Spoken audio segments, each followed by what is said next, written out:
नमस्कार साथियों, स्वागत है आप सभी का चाणक्य परी पर। आज के इस सेशन में हम एमपीपीएससी फॉरेस्ट मेंस के लिए 2019 के पेपर की चर्चा करेंगे। और हम शुरू करते हैं हमारा आज का ये पेपर। और अगर आप चैनल पर नए हैं तो चैनल को सब्सक्राइब कर लीजिएगा और बेल आइकन को प्रेस कर लीजिएगा ताकि आने वाली हर वीडियो की नोटिफिकेशन आपको मिल जाए। शुरू करते हैं हमारा ये पेपर जो फॉरेस्ट मेंस सर्विस का है 2019 का। हमारा पहला प्रश्न है, जनजातीय सलाहकार परिषद की व्यवस्था भारतीय संविधान की किस अनुसूची में है? तो जनजातीय सलाहकार परिषद जो होती है उसकी जो भारतीय संविधान में अनुसूची है वो 5वीं अनुसूची में है। तो इसका जो हमारा ऑप्शन ए सही हो जाएगा। अगला प्रश्न है हमारा, द नेचर ऑफ कल्चर पुस्तक के लेखक कौन है? तो द नेचर ऑफ कल्चर पुस्तक के जो लेखक है वो ए.एल. क्रोबर है। कौन है? ए.एल. क्रोबर। अगला प्रश्न है हमारा, भैंस संस्कृति भैंस के प्रति आदर और श्रद्धा का भाव पाई जाती है, यानी कि जो ये भैंस संस्कृति है ये कहाँ पर पाई जाती है? तो ये जो भैंस संस्कृति है ये टोडा जनजाति में पाई जाती है। किस जनजाति में पाई जाती है? टोडा जनजाति में। जो हमारी एमपीपीएससी की जो फॉरेस्ट की जो मेंस है उसमें जनजाति वाला चैप्टर बहुत इंपॉर्टेंट है, क्योंकि जनजाति चैप्टर से बहुत प्रश्न आते हैं इसमें। हमारा अगला प्रश्न है, संविधान के किस अनुच्छेद में जनजातीय सलाहकार परिषद की स्थापना का प्रावधान किया गया है? तो जनजाति सलाहकार परिषद का जो स्थापना की गई है वो अनुच्छेद 244 में की गई है। देखिए अभी हमारे पास 4 प्रश्न, देखिए 4 में से हमसे 3 जनजाति से पूछे गए हैं। ये पहला जनजाति का है, चौथा जनजाति का है, और वो जो लास्ट वाला था इसमें वो भैंस संस्कृति का पूछा था, वो भी जनजाति का, तो टोडा जनजाति का। तो जनजाति हमारे लिए बहुत इंपॉर्टेंट है। और आपको पता है कि ये एमपीपीएससी है ये प्रश्न रिपीट करता ही करता है, तो हमारे लिए इस पेपर का डिस्कशन बहुत इंपॉर्टेंट है। अगला प्रश्न है हमारा, निम्नलिखित में से किस विकल्प में जनजाति का नाम और उसमें प्रचलित कृत नृत्य का नाम सुमेलित नहीं है? यानी कि जनजाति और उसका जो नृत्य है वो किसमें सुमेलित नहीं है? तो जो भगोरिया का भील नृत्य है ये बिल्कुल सही है। जो भगोरिया नृत्य है वो भील जनजाति का है। अगला परदोनी नृत्य है तो वो बेगा जनजाति का, ये सही है। रीना नृत्य है वो गोंड जनजाति का, ये सही है। लेकिन जो घोचो है ये भिलाला जनजाति का नहीं है। तो हमारा ऑप्शन डी सही हो जाएगा इसमें, ये घोचो भिलाला जनजाति का नहीं है। अगला प्रश्न है हमारा, सुमेलित करना है हमें। उत्तरी अमेरिका, दक्षिणी अमेरिका, अफ्रीका और यूरोप, ये जो दे रखे हैं इन्होंने मैदान, तो जो उत्तरी अमेरिका का जो हो जाएगा वो प्रेयरी हो जाएगा, तो उत्तरी अमेरिका का 3 हो जाएगा। दक्षिणी अमेरिका का जो हो जाएगा वो पंपास का मैदान है, दक्षिणी अमेरिका में 4 हो जाएगा। अफ्रीका का क्या है? तो अफ्रीका का वेल्ड है, तो अफ्रीका का 2 हो जाएगा। और यूरोप का स्टेपी है, ये आप सबको पता ही होगा। तो 3 2 4 1 कोड बन रहा है हमारा, सॉरी 3 4 2 1, तो ये हमारा ऑप्शन डी सही हो जाएगा इसका। अगला प्रश्न है हमारा, निम्नलिखित में से कौन सा भारत का पूर्वी तट का भाग है? तो भारत का जो पूर्वी तट का भाग है हमें वो बताना है। तो इसमें भारत का पूर्वी तट, ये कोंकण तट पश्चिमी तट है, मालाबार तट पश्चिमी तट है, और दक्षिणी तट भी पश्चिमी तट। ये कोरोमंडल तट जो है जो तमिलनाडु के पाया जाता है ये पूर्वी तट का हिस्सा है भारत का। अगला है, जादूगोड़ा किसके लिए प्रसिद्ध है? तो जादूगोड़ा आप सबको पता ही होगा इसका, ये यूरेनियम के लिए प्रसिद्ध है, ऑप्शन ए सही हो जाएगा। अगला है, मध्य प्रदेश के किस जिले में जहाज महल स्थित है? तो मध्य प्रदेश के धार जिले में जहाज महल स्थित है, ऑप्शन ए सही हो जाएगा हमारा। अगला प्रश्न है, मध्य प्रदेश में हिंदुस्तान इलेक्ट्रोग्रेफाइट प्लांट कहाँ स्थित है?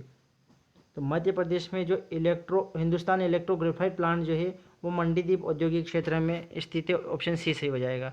अगला प्रश्न है हमारा, भारत में अमृत योजना जून 2015 में किस लिए शुरू की गई थी? जो अमृत योजना 2015 में शुरू की गई थी वो आधारभूत शहरी अधोसंरचना सुधार के लिए शुरू की गई थी, ऑप्शन ए सही होगा। अगला प्रश्न है, मध्य प्रदेश में कितने औद्योगिक केंद्र विकास निगम हैं? तो मध्य प्रदेश में कितने औद्योगिक केंद्र विकास निगम है? मध्य प्रदेश में 7 औद्योगिक विकास केंद्र निगम है, ऑप्शन डी सही हो जाएगा। अगला है, जनगणना 2011 के अनुसार मध्य प्रदेश का अधिकतम जनसंख्या घनत्व वाला जिला कौन सा है? अधिकतम जनसंख्या घनत्व जो है वो भोपाल का है। आपको जनगणना भी कंप्लीट करके जाना ही जाना है। मेंस में आपके एमपी के जो इस बार सिलेबस बदल गया है, क्योंकि इस बार जो 50 प्रश्न ही आएंगे और उसमें से आपके 35 जो होंगे वो एमपी से होंगे, और जो 10 प्रश्न होंगे वो इंडिया से होंगे, और जो 5 प्रश्न होंगे आपके वो होंगे वर्ल्ड जीके से। तो आपके लिए एमपी बहुत इंपॉर्टेंट है। और एमपी में भी एक जनजाति वाला चैप्टर, एक जनगणना वाला चैप्टर, और उसके बाद आप एक उद्योग वाला चैप्टर, ये तो आपके लिए बहुत इंपॉर्टेंट है, और एक पंचायती राज वाला भी। अगला है हमारा, गैर योजना राजस्व व्यय में निम्नलिखित में से कौन सा मद शामिल नहीं है? कौन सा मद शामिल नहीं है पूछा है हमसे। तो इसमें जो सार्वजनिक उपक्रमों को उधार जो है वो इसमें शामिल नहीं, ऑप्शन डी सही हो जाएगा। अगला है, वेबसाइट hindaim.com में टॉप लेवल डोमेन कौन सा है? तो इसका जो आंसर हो जाएगा हमारा ऑप्शन डी सही हो जाएगा। जो .com होता है ये टॉप लेवल डोमेन है। अगला है मध्य प्रदेश राज्य क्रिकेट अकादमी सन जुलाई 2016 में खेल एवं युवा कल्याण विभाग द्वारा किस शहर में स्थापित की गई? तो ये कहाँ स्थापित की गई है? ये शिवपुरी में स्थापित की गई है। ऑप्शन डी सही हो जाएगा। अगला प्रश्न है हमारा अनब्रेकेनेबल एंड ऑटोबायोग्राफी पुस्तक के लेखक कौन है? तो ये जो पुस्तक है ये MC मैरी कॉम द्वारा लिखी गई है। हमारा ऑप्शन बी सही हो जाएगा इसका, MC मैरी कॉम। अगला है उसेन बोल्ट की राष्ट्रीयता क्या है? तो उसेन बोल्ट जो है वो उनकी राष्ट्रीयता जैमिकन है। ऑप्शन सी सही हो जाएगा। तो 18 का ऑप्शन सी सही हो जाएगा हमारा। अगला प्रश्न है हमारा वर्तमान में अर्जुन पुरस्कार में दी जाने वाली राशि कितनी है?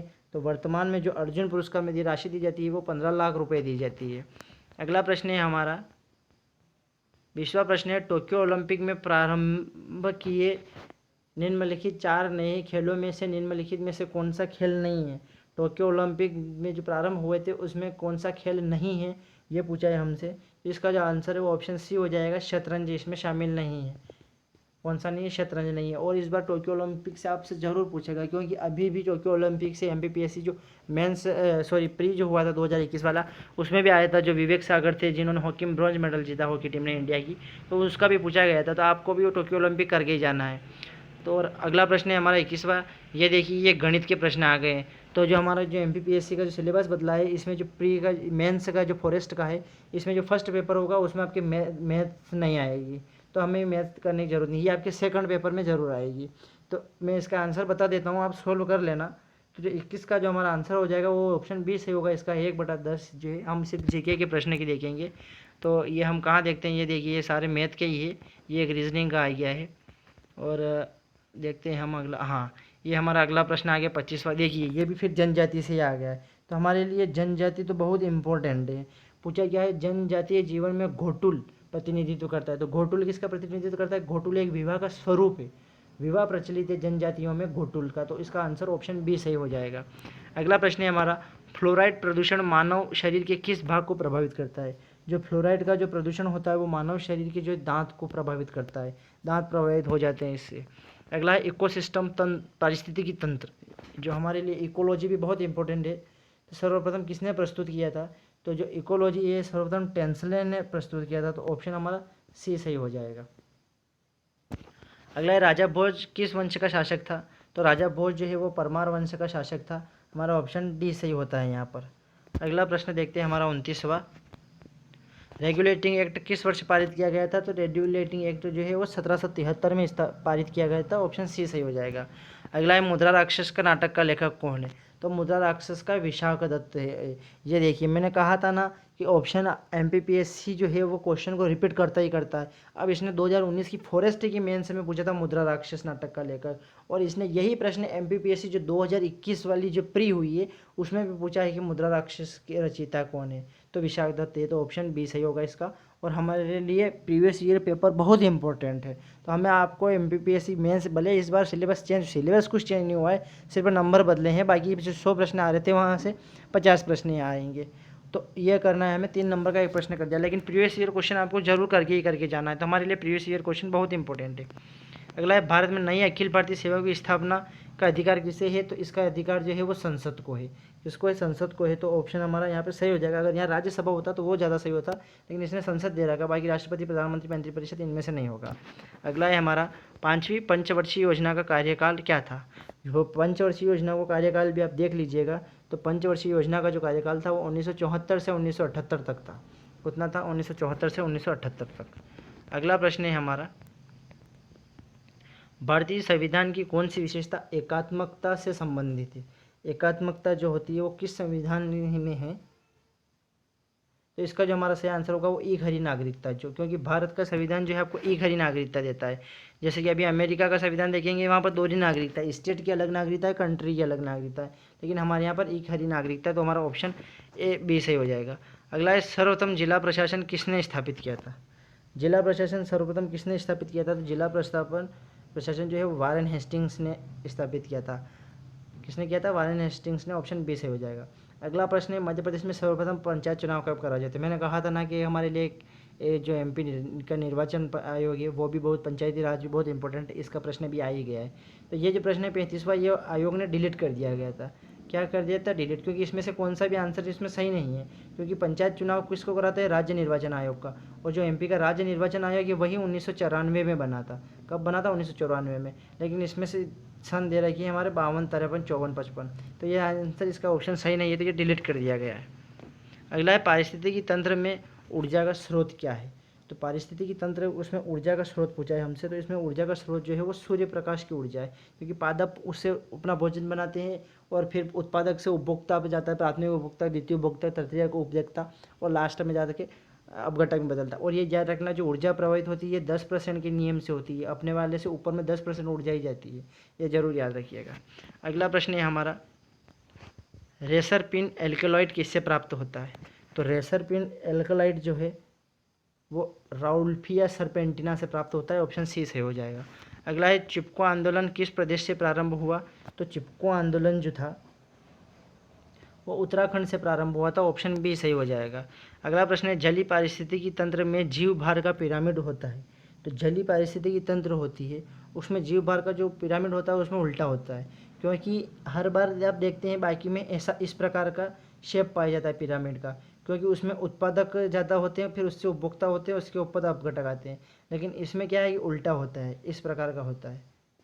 वजन, जीव भार की पूछा है हमसे यहाँ पर, क्योंकि जो छोटी मछलियाँ होती हैं उनका वजन कम होता है, उससे प्राथमिक उपभोक्ता बड़ी मछलियों का ज़्यादा होता है, और उससे जो ऊपर लास्ट में जो सबसे बड़ी मछली आती है उनका और वजन ज़्यादा होता है। तो भार का जो पिरामिड है वो उल्टा बनता है।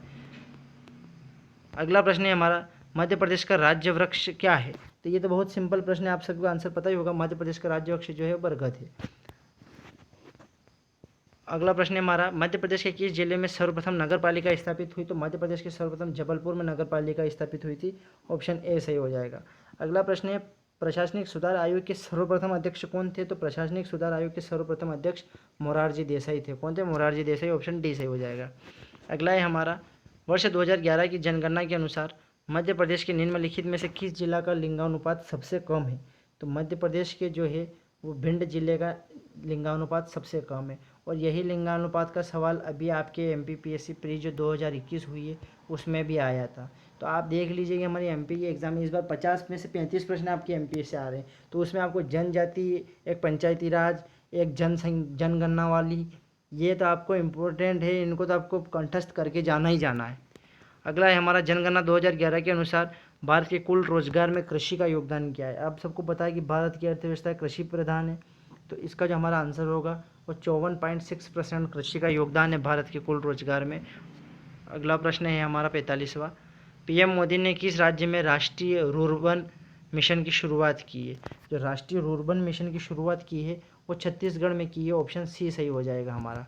अगला प्रश्न है, हिंडोला महल मध्य प्रदेश की किस पर्यटन स्थल में स्थित है? यानी कि मध्य प्रदेश में हिंडोला महल कहाँ पर है? तो मध्य प्रदेश में हिंडोला महल जो है वो मांडू में है। जहाज महल आया था वो कहाँ था? धार में। ये हिंडोला महल कहाँ है? मांडू में।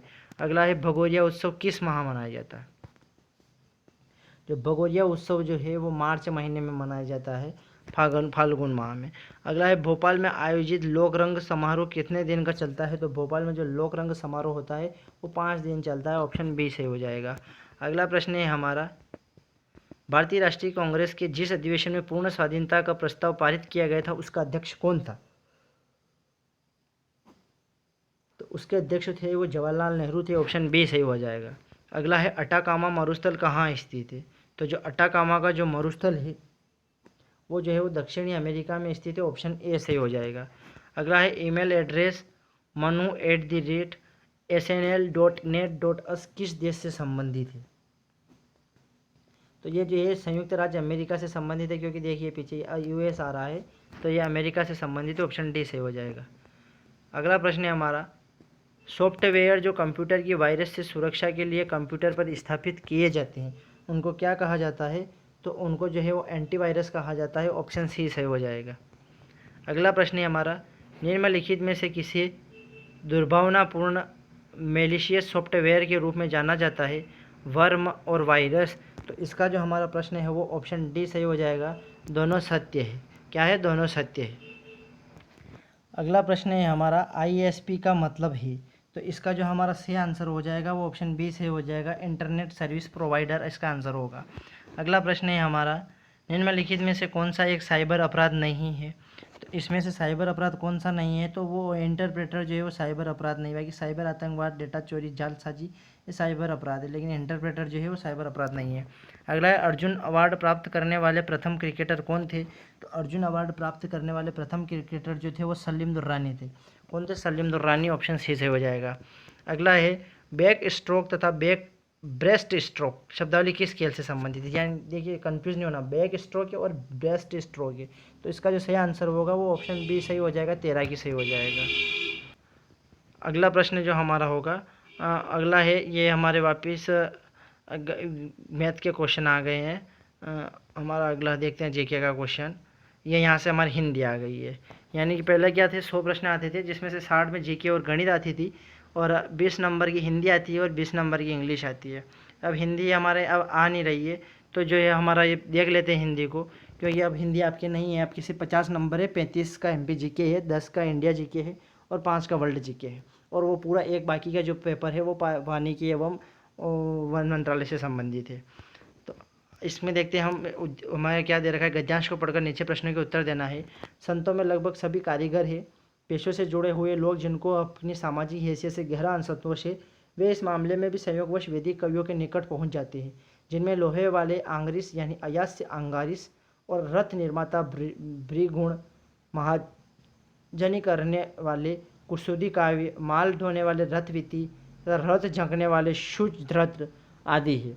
दस्तकार अपने काम में सफाई पर ध्यान देता है, कमी रहे तो चोल जोड़ बैठ ही न पाए, उसकी भाषा में भी ये सफाई उत्तर आती है।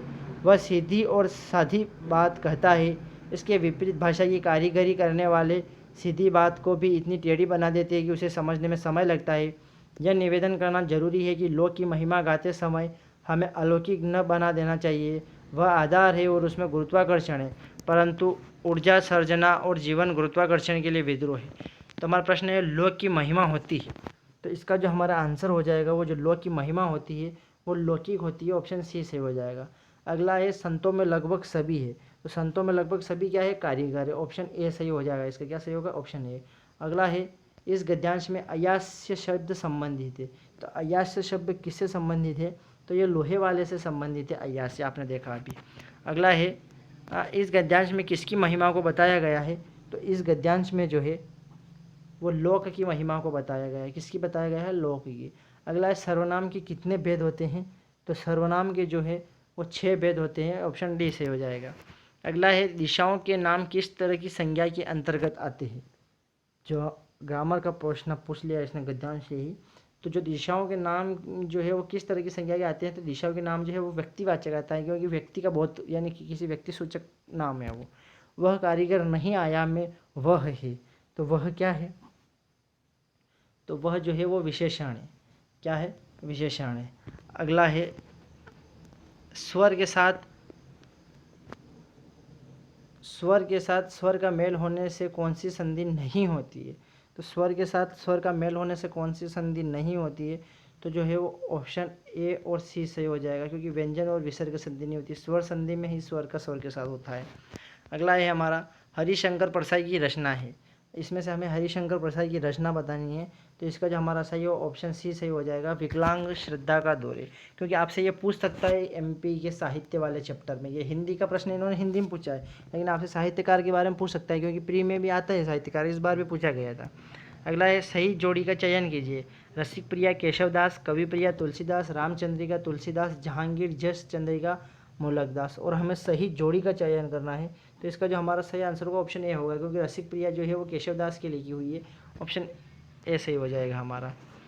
अगला है, भृतहरि की रचना, भृतहरि की रचना है, जो भद्रहरि थे उनकी रचना क्या है, तो इनकी रचना जो है वो वाक्य पदीय में, बाकी रघुवंश महाकाव्य में इनकी नहीं है, उत्तर रामचरित इनकी नहीं है, चंडी शतकम नहीं है, वाक्य पदीय में।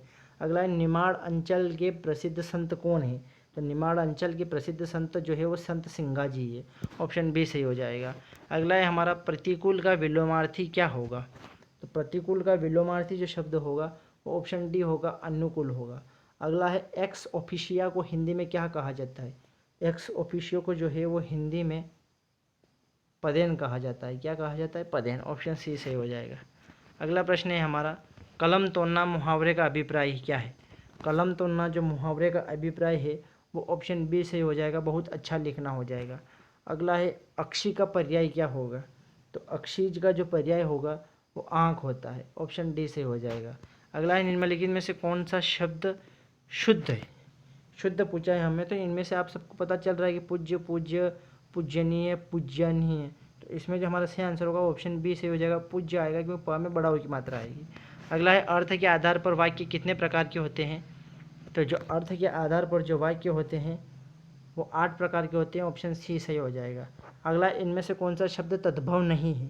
तो इनमें से कौन सा शब्द तद्भव नहीं है? तो आलस्य तद्भव नहीं है। बाकी अंगूठा तद्भव है, आँख तद्भव है और कुन्हाड़ा तद्भव है, तत्सम शब्द नहीं है। लेकिन आलस्य जो है वो तत्सम शब्द है, इसका जो तद्भव होगा वो आलस होगा। क्या होगा? आलस। ऑप्शन डी सही होगा। अगला है, श्रीखंड शब्द है। श्रीखंड शब्द क्या है? तो इसका जो हमारा सही आंसर आ जाएगा वो ऑप्शन ए हो जाएगा, तत्सम हो जाएगा। श्रीखंड तत्सम शब्द है। तो दोस्तों जो आगे के 20 प्रश्न हैं वो वापस इंग्लिश से है। तो इंग्लिश आपकी इस बार आ नहीं रही है, आपकी हिंदी आ रही है, लेकिन हिंदी में जो कुछ प्रश्न थे जो साहित्य से रिलेटेड थे तो ये आपसे पूछ सकता है। बाकी आपको MP GK पे ही ज़्यादा ध्यान देना है इसमें, क्योंकि वर्ल्ड जो इंडिया का GK आएगा वो 10 प्रश्न आएंगे और 10 में से 7 से 8 प्रश्न लगभग आपके सबके सही हो ही जाएंगे। इसमें कोई गलत बात नहीं। और वो 1-2 है वो किसी के भी नहीं होंगे। और वर्ल्ड के भी 5 आएंगे तो उसमें से भी 1-2 किसी में बाकी होंगे। आपको कमांड कहाँ बनानी है? कमांड आपको बनानी है इन 35 प्रश्नों में जो MP के हैं। MP में जो अच्छे से खेल लिया वो MPPSC फॉरेस्ट की जो मेंस है वो भी पास हो जाएगा। हाँ, वो सेकंड पेपर भी इंपॉर्टेंट है, लेकिन मैं फर्स्ट पेपर की बात कर रहा हूँ। तो आपके लिए हम इस बार फर्स्ट पेपर लाए 2019 का। अगले वीडियो में हम जो 2019 का मेंस का सेकंड पेपर की भी चर्चा करेंगे। तो बने रहिए हमारे चैनल के साथ, और चैनल पर नए हो तो सब्सक्राइब जरूर कर लेना, साथ बेल आइकन प्रेस कर लेना, ताकि जो आने वाली वीडियो उसकी नोटिफिकेशन आपको मिल जाए। मिलते हैं नेक्स्ट वीडियो में। जय हिंद, जय भारत।